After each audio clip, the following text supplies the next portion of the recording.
Hello and welcome to a special edition of the IDC TechTalk podcast. I am your host, Miles Dawson, and you may have heard over the weekend that there was a massive announcement from the tech world. IBM have announced they will acquire Red Hat in the largest software deal the tech industry has ever seen. So we thought we'd do something a bit different and pull together our European analyst team for some quick responses and hot takes on the deal. Now we've got quite a big team here today, so I'm actually going to hand over to our chief analyst, Phil Carter, who's here in the office with us today, to run our panel. So Phil, over to you. So thanks, Miles, and a warm welcome from my side to this special edition of the IDC TechTalk, where we're going to be talking about the impact of this massive acquisition by IBM of Red Hat. It's a $34 billion acquisition, and it's the biggest in the software industry that we've ever seen. And what we've done today is that we've lined up a bunch of our IDC European analysts to talk about the impact of this acquisition from a number of angles. But we're really going to be focusing this on the European region, see the impact of this on Europe. And to kick us off on this journey, I'm going to head across to Giorgio Nebeloni in our Frankfurt office to give some feedback on the impact of this acquisition on multiple geographies in the region. So, Mr. Nebeloni, over to you. What are your thoughts on this? Thank you, everyone. Thank you for joining us. So I think there are multiple aspects to consider when we look at the geolocation impact of this in EMEA. So the first aspect is that IBM clearly is one of the longest standing IT players in the region and has offices and presence almost equal across emerging and mature economies in EMEA. This will help potentially Red Hat expand into geographies where they've never gone through from a direct sales standpoint, in emerging markets especially, but also could help them overcome some of the hurdles they found in some of the core European markets where they were fighting with other Linux and open source distribution head-to-head. And particularly Germany is a space where IBM has very deep customer connection that Red Hat will be able to leverage from a sales standpoint. The last point I'll make is that there will be geography implications from a service provider strategy as well. As Red Hat has a fairly developed one, and IBM has a mixed direct and indirect approach to cloud services. So that will play out differently in different geos, but you will expect to see UK and Nordics being the heralds of that change as the two companies come together. Yeah, very interesting. So, Red had about a $2 billion run rate, but most of that is in the US, right? So a lot of the slant of that revenue is in the US. And this could be an opportunity to kind of rebalance the revenue mix across multiple geographies with a focus on Europe. And I think Philip Carnelli was also talking about the fact that this is about a 9%, potential 9% impact on IBM's revenue. I think so. Thereabouts. Certainly at the global level, I think IBM's software revenue is around about 26 billion, something like that. So huge, absolutely huge company still in software. As you say, Red Hat is around 2 billion, so only around about 10% of that. So it's not going to move the dial massively, except in one specific area, which is around infrastructure software. That's around a quarter of IBM's revenues from software at the moment, and Red Hat are going to raise that by some around 30%, I think. In the infrastructure software. So that's where the big impact's going to be. It's going to make IBM an even more significant player in that infrastructure software place.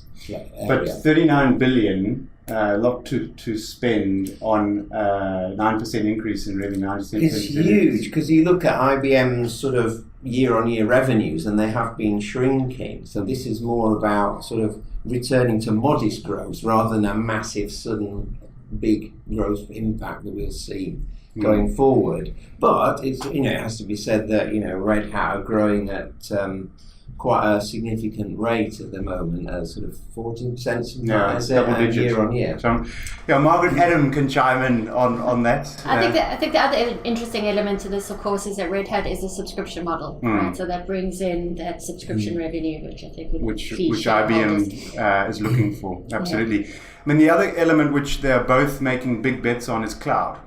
So let's talk about the cloud market. And Carla Arendt, who's our lead of the cloud practice in Europe, has got some viewpoints on how this might play out across the European region. Thank you, Phil. I think this has a significant impact on the cloud market in Europe, especially as European organizations are building out their hybrid cloud and multi-cloud strategies and are looking for an open standards-based infrastructure to avoid lock-in. So we believe that the future of cloud will definitely be open standards-based, and we know from our research that 53% of organizations actually want to move workloads around between public clouds or back to on-prem or hosted infrastructures. So having a big focus on hybrid cloud is definitely in line with the market.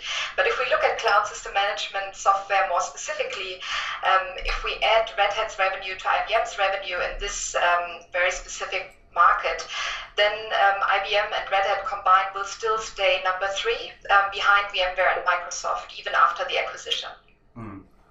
So Red Hat established themselves very much in the operating system world with building up the open source software for around Linux, but moved out of systems into middleware. And over the last couple of years has really built out a strong platform story and a PaaS offering.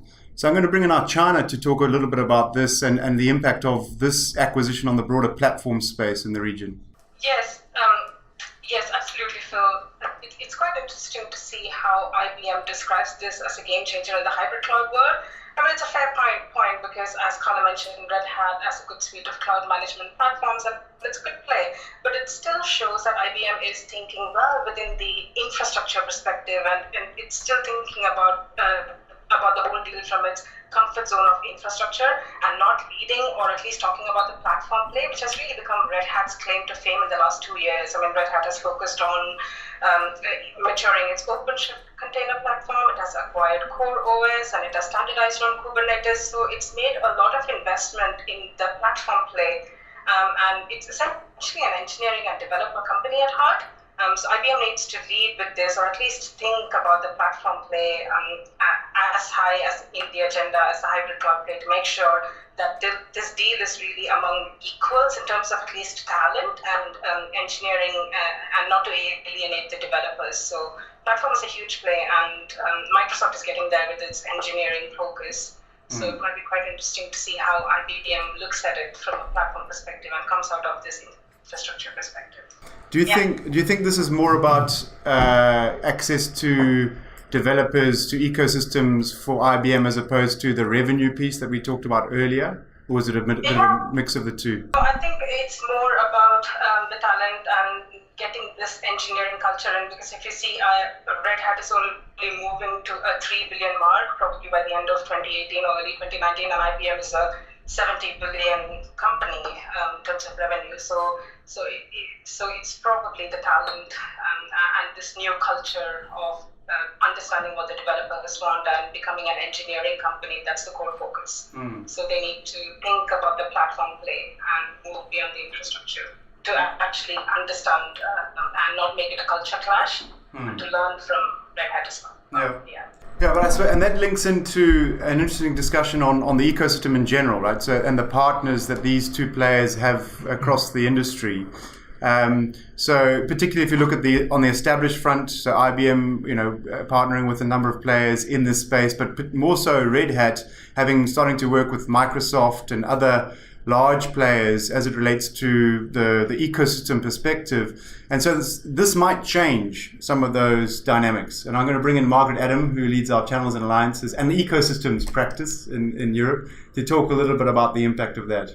Yeah, I mean, it's a really interesting, and I think, Red Hat obviously has deep alliances with many of IBM's competitors. So gathering from what we've seen so far, what this means is that IBM is going to be supplying many of its competitors, right? And I think this has implications within the hyperscalers, obviously, with AWS, Microsoft, and Google, but it also has implications at an infrastructure level with the likes of Dell EMC, for example. So it'd be very interesting to understand how that plays out commercially and what happens with those relationships. It's a broader industry trend, this cooperative type relationships in the cloud, but this is obviously at a scale which is significantly and entering head-on into the cloud wars. So I think just to touch on what China said as well, I think the cultural element really interesting, because not only does Red Hat have a very strong collaborative culture, obviously, and it's something that's deeply important to the company, they extend that into their partner ecosystem. So they've got a very different partner ecosystem, and they obviously have a vibrant developer community, but also very specialist partners. And so it'll be interesting to see how those two partner ecosystems come together, and then of course what this means for the large GSIs. Right, so lots of implications, but it's certainly going to be interesting how this comes to field. Yeah, I wanted to pick up on that because I think one of the most important ecosystems, particularly in Europe, although globally as well, is the SAP ecosystem. I mean, people spend massive amounts around the world, but particularly in Europe on SAP implementations, on associated software, that kind of thing. And of course, Red Hat have recognised that, and they've been partnering with SAP for a while. But they have been somewhat outsold by their arch rival SUSE with SUSE Linux. But IBM have a very strong partnership with SAP, particularly through the global services arm, and they do a lot of SAP implementations, and it seems to me there's a huge potential for cross-sell there, upsell, and get Red Hat really embedded in some of those big SAP implementation shops where IBM has a strong play. And I think this lines up with what Giorgio was saying earlier around Red Hat's maybe not having that strong presence in Germany, and then potentially now IBM being able to build that up again, linked to the SAP relationship that you highlighted earlier. Very good. What about the customer view? We'll come back to some of the dynamics around the partners if we have time, but let's talk about the customer view. Tom, what are your views? So, I mean, generally, when there's consolidation in the market from a customer perspective, this is a bad thing. So it makes it potentially more difficult to negotiate, potentially reduces your power as a customer. So there'll be a few large software buyers a little bit concerned by this. A little bit of negativity there, I suppose. But I think it's significant that Red Hat are essentially an open business. Supporting open software, and if there's one thing software buyers will hate even more than consolidation in the market, it's being locked in. So I think the positive spin on this from a customer perspective is that IBM's taken another step towards an open ecosystem, and customers will like that because it will allow them to, I suppose, capitalize on the power of IBM without any fear of being locked into a system or platform that they then cannot escape or move on from. So there's some positives there as well, I think. This whole notion of competition that Margaret highlighted earlier is, I think, going to be critical for any software vendor in the market to get right in order to be relevant for their customers. Yeah, absolutely. It's difficult to find the balance between really locking your customers in to the point some of them may be put off, and going to the other extreme of being so open that you lack that stickiness. And I think that's what a lot of technology companies are having to find the balance on here. And that will be part of the challenge. Let's talk quickly about IBM's relationship with VMware and whether that'll be impacted by this acquisition. I'm going to bring back Giorgio Nebeloni back in to give a view on that. Giorgio, if you have one at this stage. Yeah, sure. Thanks, Phil. I think there are a couple of aspects there. So there's the first aspect, which is very crucial to understand and connects to the cloud platforms elements. So effectively, the fact that with Red Hat being part of IBM, there is a potential for at least attempting to create a sort of a counter to the AWS plus VMware relationships and alliance that's come up.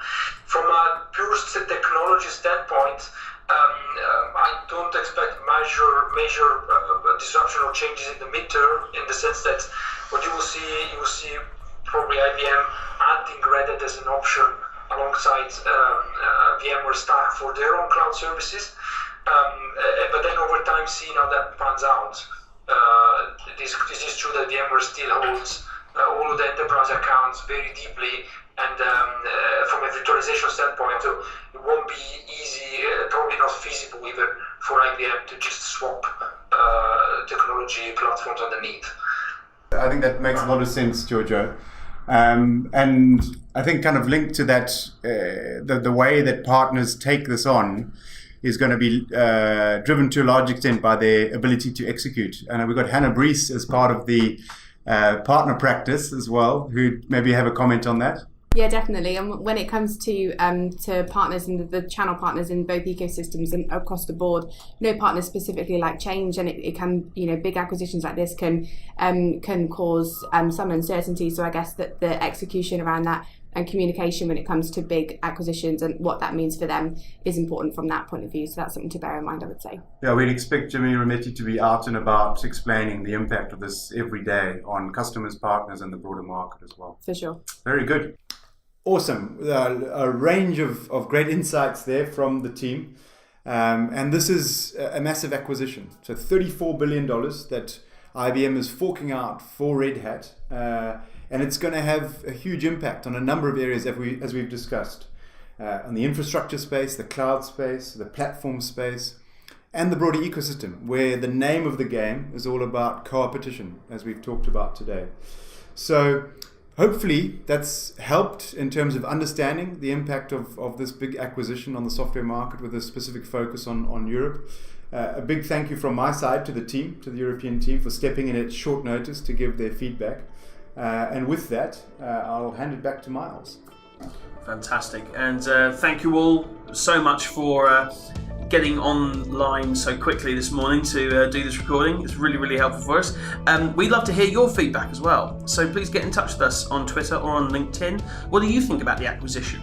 Please share your thoughts. Our handle on Twitter is IDC_EMEA, or you can follow us on LinkedIn as well.